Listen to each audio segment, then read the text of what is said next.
The secret protocols they hid in the treaty. Somewhere in the archive rooms of Europe, locked inside leather-bound volumes and acid-yellowed pages, are agreements that were never meant to be read, not by the public, not by the soldiers who died upholding them, not even by some of the very governments that signed them. These were the secret protocols, the shadow clauses, the real deal buried beneath the polished language that was announced to the world. History taught you about treaties, grand ceremonies, diplomats in tailored suits shaking hands over mahogany tables, pen meeting paper. A new era of peace, they said. What history did not always tell you was what happened after the photographers left the room. Because some treaties had two versions, the one the world saw and the one that actually mattered. Today we go into the margins. To understand secret protocols, we need to understand the world that created them. Diplomacy, at its core, is negotiation, and negotiation requires compromise.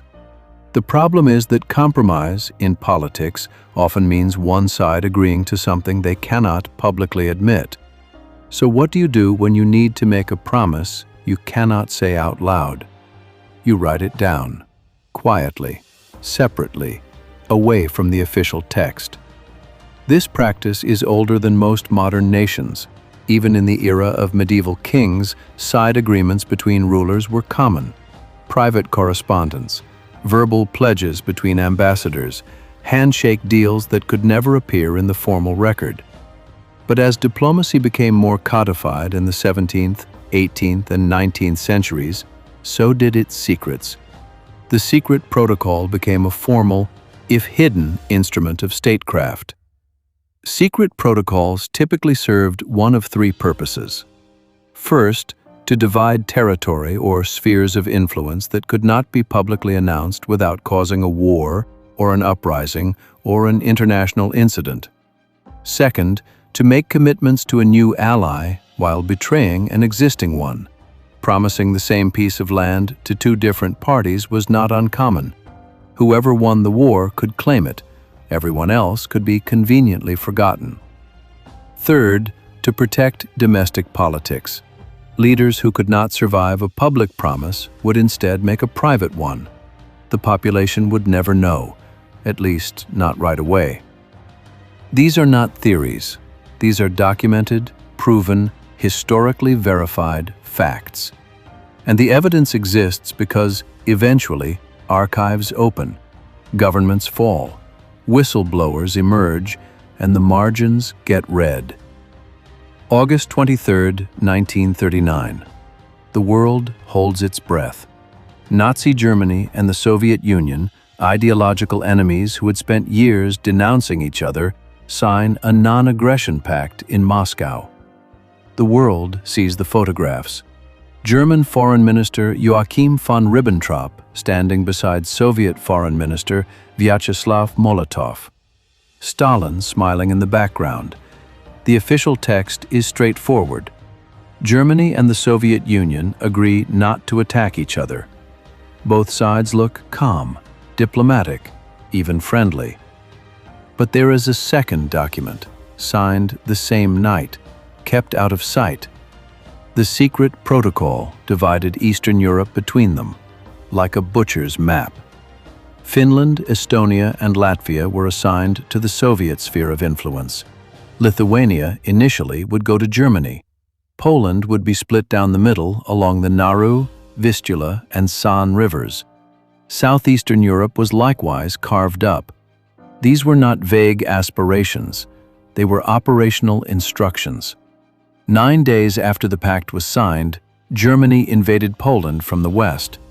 The Baltic states would use this acknowledgement as partial legal foundation for their independence declarations. Nations born from a secret document's exposure.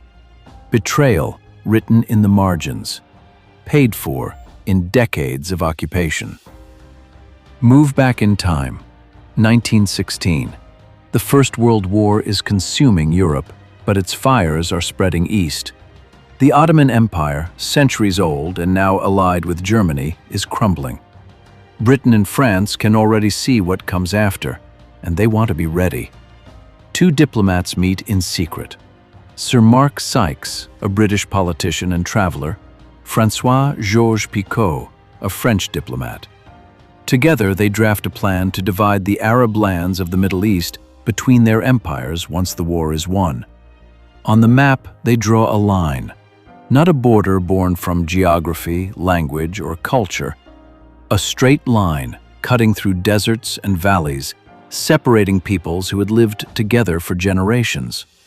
What makes this especially remarkable is the promise that was being broken simultaneously.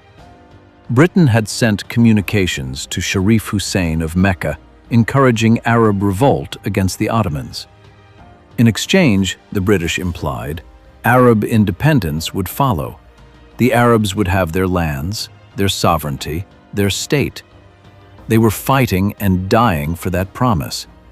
The Sykes-Picot Agreement existed at the same time as those promises. The same British officials who encouraged Arab mobilization were privately dividing Arab lands with France. When the Russian Bolsheviks came to power in 1917, they found the agreement in the Tsarist archives and published it.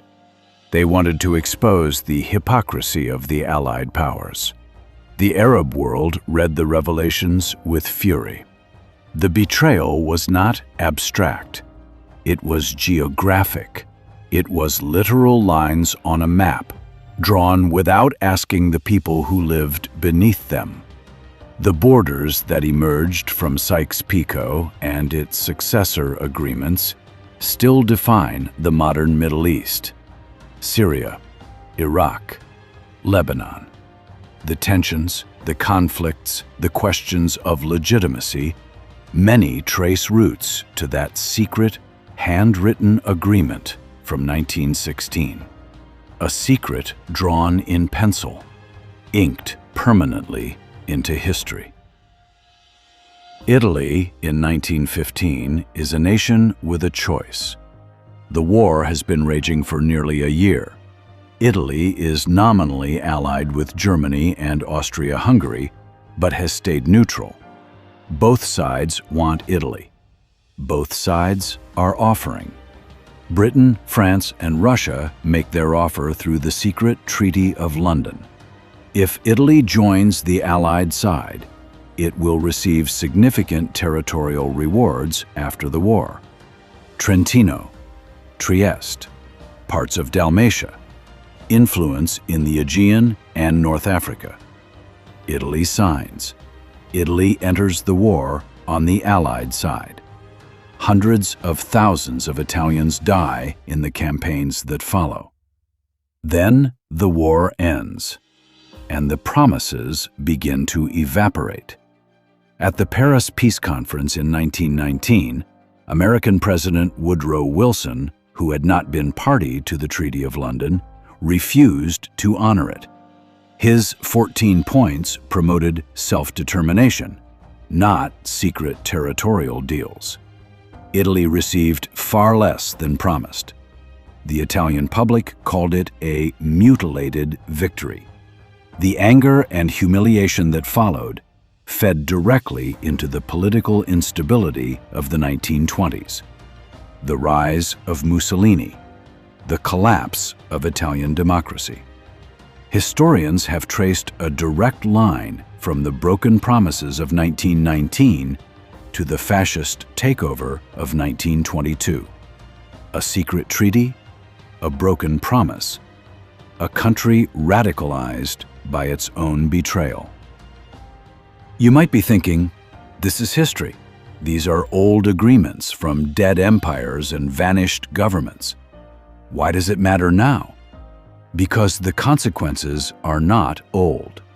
The borders drawn in secret 100 years ago are the same borders producing conflicts today.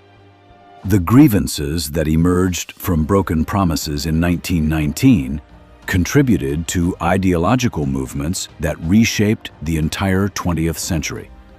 The nations absorbed by secret protocols in 1939 spent generations under occupation, and their liberation was hard-fought and incomplete. Secret agreements do not stay secret forever, but the damage they cause does not wait for disclosure. There is a second reason this matters. It is about how we understand official information. Every one of these cases involved a public document that was presented as the complete truth, and every one had something hidden beneath it. The lesson is not that all governments are lying at all times. That is too simple and ultimately unhelpful.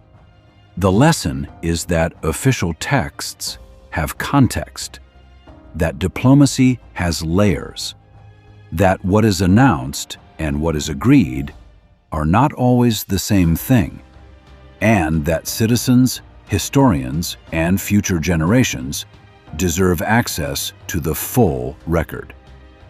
The exposure of secret protocols through leaked documents, opened archives, courageous journalism has changed history, has corrected injustices, has given oppressed peoples the documentation they needed to assert their rights. Transparency is not just a political ideal. It is a mechanism of historical justice. Every treaty has a front page, bold letters, official seals, the language of peace and cooperation and mutual benefit. And then there are the margins, the footnotes that are not footnotes, the annexes that were not annexed to the public copy, the handshakes that happened after the cameras stopped rolling. History is not only what was announced, it is what was hidden. And the distance between those two things, between the public text and the private understanding, is often where the real story lives. The Molotov-Ribbentrop secret protocol shaped the fate of nations for half a century. The Sykes-Picot lines are still bleeding. The broken promises of 1919 are still echoing. These were not anomalies. They were methods, tools of power, used by governments that understood something fundamental: that what is written in the official record shapes what history will say, and what is hidden in the margins shapes what actually happens. So when you read a treaty, when you see an agreement announced with great ceremony and confidence, ask the question that historians have learned, sometimes too late, to always ask: what else was signed that night? Read the margins. Thank you for watching. If this kind of deep historical analysis matters to you, subscribe and share this video.